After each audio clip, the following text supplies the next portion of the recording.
राम राम मंडळी. परवा पौड येथे महाराष्ट्राच्या कुस्ती विश्वात मोठी चर्चा निर्माण करणारी एक लढत पार पडली.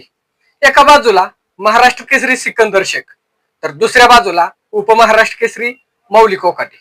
दोन्ही नावं स्वतःमध्येच मोठी ओळख घेऊन उभी आहेत. त्यामुळे या सामन्याची उत्सुकता आधीपासूनच शिगेला पोहोचली होती. ही कुस्ती तब्बल 1.5 तास चालली आणि शेवटी बरोबरीत सोडवण्यात आली. इतकंच सांगितलं तरी या लढतीचं गांभीर्य आणि महत्व लक्षात येतं. मंडळी, महाराष्ट्रात क्वचितच इतक्या वेळ चालणारी आणि तरीही निकालाशिवाय संपणारी मोठी कुस्ती पाहायला मिळते. त्यामुळे ही लढत आपोआपच चर्चेचा विषय ठरली. मात्र या संपूर्ण घटनेत सर्वाधिक चर्चा झाली ती शेवटच्या काही क्षणामध्ये घडलेल्या प्रसंगामुळे. कानावर ठोके टाकण्याच्या प्रकारावरून थोडी वादावादी झाली. मैदानात काही क्षण तणाव निर्माण झाला. दोन्ही बाजूंच्या समर्थकांमध्ये चर्चा रंगल्या. काहींनी एका बाजूने भूमिका घेतली तर काहींनी दुसऱ्या बाजूने आपलं मत मांडलं. सोशल मीडियावर प्रतिक्रिया उमटू लागल्या.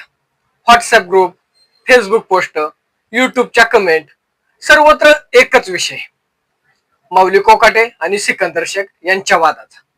काही तासातच हा विषय कुस्ती क्षेत्रात चर्चेचा केंद्रबिंदू बनला.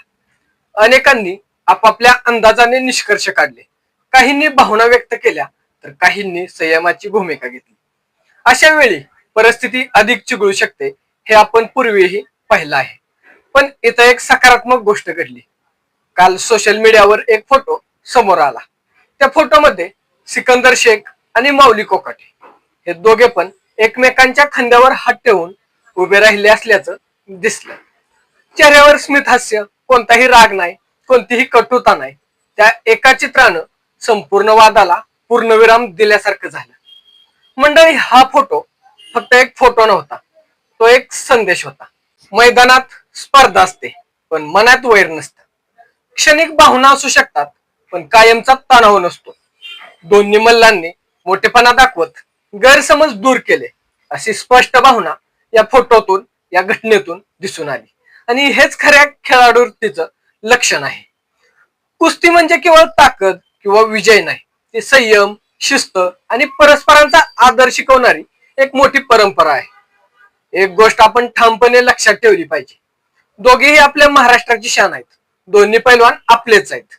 सिकंदर शेख असो अथवा मौली कोकाटे, दोघांनीही मेहनतीने आपली ओळख निर्माण केली आहे. त्यांच्या लढतीमुळे महाराष्ट्रातील कुस्ती अधिक चर्चेत येते, तरुणांना प्रेरणा मिळते आणि गावागावातील आखाड्यांना नवं बळ मिळतं. आज गरज आहे की एक दिलानं उभं राहण्याची. कुस्तीच्या वेळी पूर्ण ताकदीनं कुस्ती करायची, पण कुस्ती संपल्यानंतर मैत्री आणि एकमेकांबद्दल आदर कायम ठेवायचा. कुस्तीच्या वेळी कुस्ती आणि दोस्तीच्या वेळी दोस्ती, हा नियम प्रत्येक पैलवानाने आणि प्रत्येक चाहत्याने मनात ठेवला पाहिजे. मैदानातल्या क्षणिक प्रसंगामुळे नातेसंबंध तुटता कामा नयेत. उलट अशा प्रसंगातूनच खेळाडूंचा मोठेपणा सिद्ध होतो. मंडळी, या संपूर्ण घटनेनं एक सकारात्मक संदेश दिला आहे. वाद होऊ शकतात, चर्चा होऊ शकतात, पण शेवटी आपण सगळे एकाच मातीचे आहोत. महाराष्ट्राच्या कुस्तीची खरी ताकद ही एकतेत आहे. जर सर्व मल्ल, आयोजक आणि चाहते एक दिलानं राहिले तर आपल्या कुस्तीचा झेंडा आणखी उंच फडकेल. मंडळी, येणाऱ्या काळात संपूर्ण महाराष्ट्र या दोन्ही मल्लांकडून मोठ्या अपेक्षा ठेवून आहे. त्यांनी मैदानात जशी ताकद दाखवली तसा संयम आणि मोठेपणा कायम ठेवायला पाहिजे. तो ठेवला तर कुस्ती क्षेत्राला निश्चितच नवी दिशा मिळेल आणि हीच आपल्या महाराष्ट्राच्या कुस्तीची खरी ओळख ठरेल. धन्यवाद.